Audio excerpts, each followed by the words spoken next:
Hello students, today we will discuss about this condition for this constructive and destructive interference in Young's double slit experiment.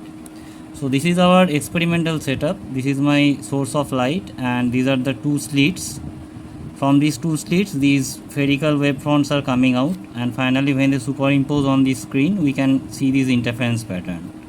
So let us find out what are the conditions for the constructive and destructive interference. That means how we can see these alternate bright and dark fringes on the screen. So for that, let us start that suppose x1, that is the equal to a sin omega t, is the wave equation, that is the light which is coming out, let's say, from this slit S1.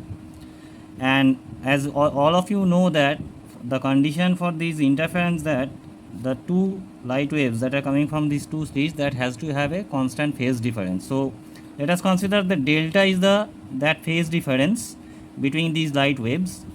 So also let us assume that x2 equal to a sin omega t plus delta, that is the wave equation that is represented for the light which is coming through this slit S2.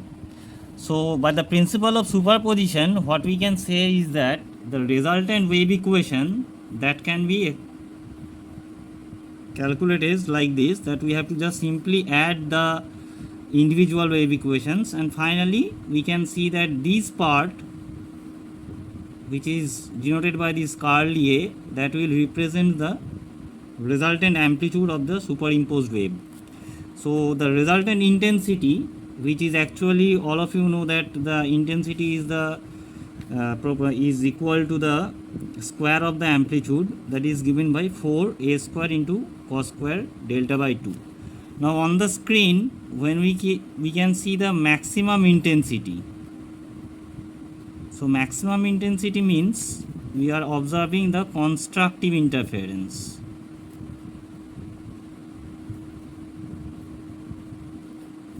So for constructive interference, obviously I, that should be maximum value of the intensity of the interfering waves, and from this equation 1, what you can see that I max, that should be equal to 4a square.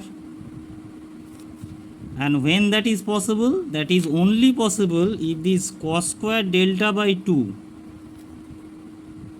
that term is actually 1, because the cos value, we know that the maximum value of cosine function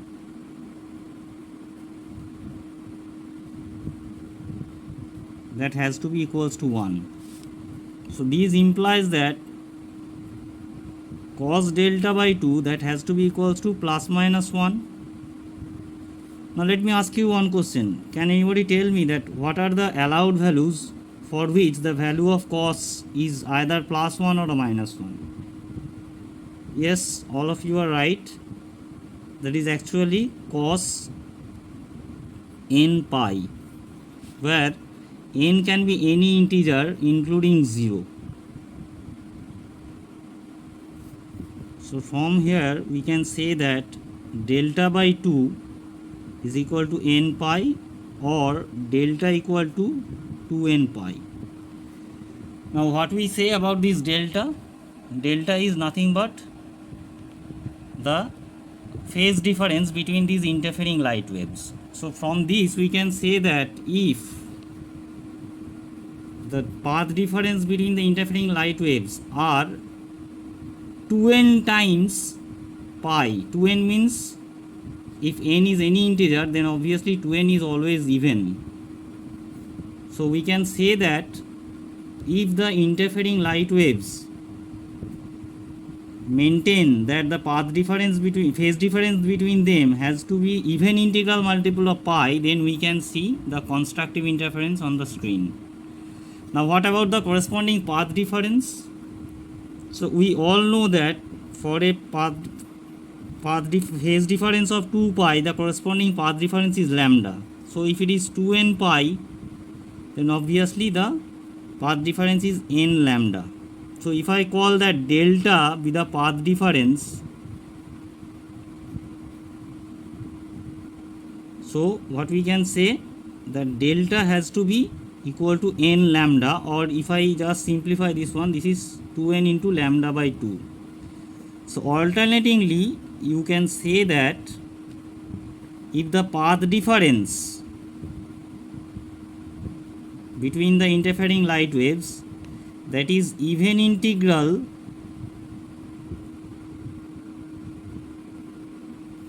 multiple of half the wavelength of the light used,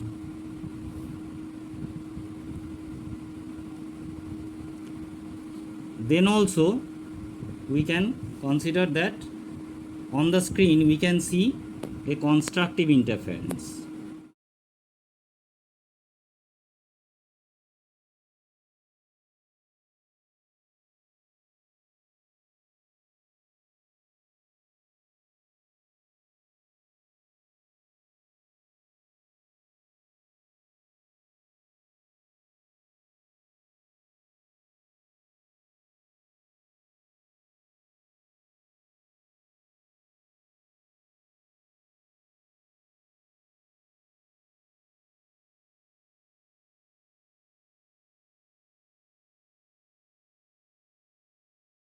Now let us see what is the condition for destructive interference. Now for destructive interference, or for the minimum intensity on the screen,